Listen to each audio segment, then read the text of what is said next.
Be informed. Be alert. The information you need to know about COVID-19 vaccine. Right here, right now, on The Vax.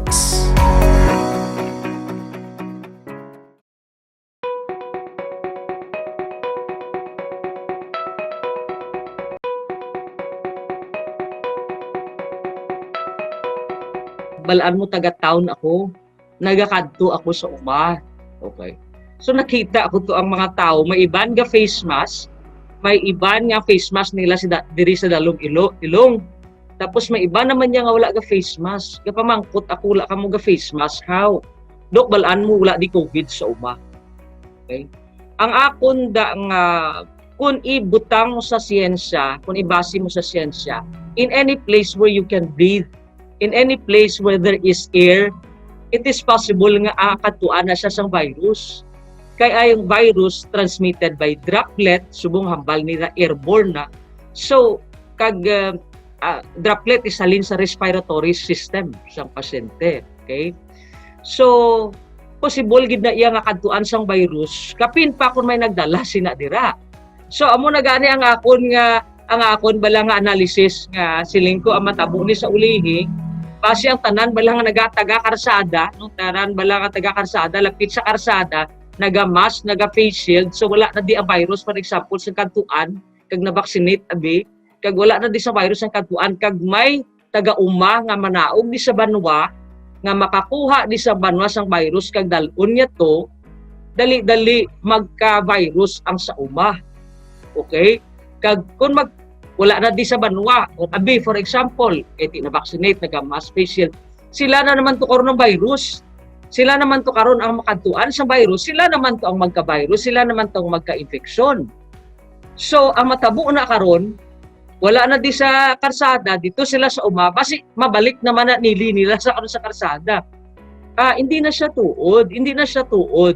Ang reason lang siguro nga mahambal ka, ang incidence sa COVID-19 sa uma, tamaan ka jutay, hindi sila maghambal nga wala ha, kay may nabalaan ako nga sa baryo nga nagpositibo mong, pero ang amo na nga taga baryo nga nagpositibo, nagaubra siya balaan sa town, no? So hindi sila, so ang buot hambalon sa istorya ko is, kung nagpositibo ang taga baryo nga nagaubra halin sa town, may chance nga dalon niya to sa uma. Okay, so hindi ka maghambal nga wala sang COVID sa uma. May chance or basi may ara na nada subong, pero nga anubo ang incidence. Because ang sa umaya balaan, ang balay, lapta-lapta mo. I mean, tiglayo-layo, hindi lapit-lapit.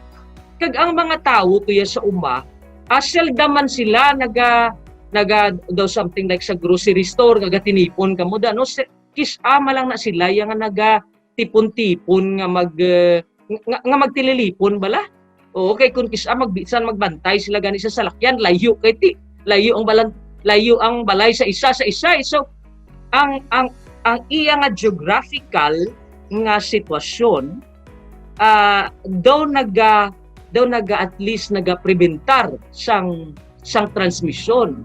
Okay, pero ang posibilidad nga may COVID sila or magka-COVID sila is high. Basta hambal ko, may tawo, may hangin, kag makuha niya ang virus salin, for example, sa syudad or sa town, it's very possible. So hindi, amo nang ginambal ko nga palihog sa taga-uma, kaysa umaman ako.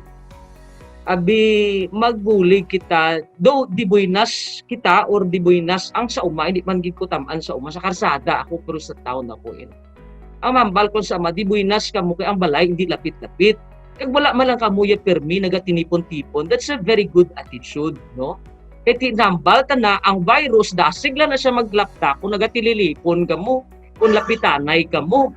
Okay, so kapangayo ako sa mga utod ko sa uma, nga please, gid bala ang kabuaton sa magamit sang mask para maprotehiran ka lang. Okay?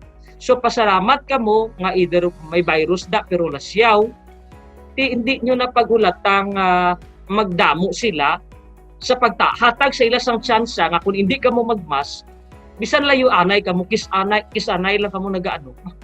Ang pasa mo na ya. So kapangayo lang ko pabor.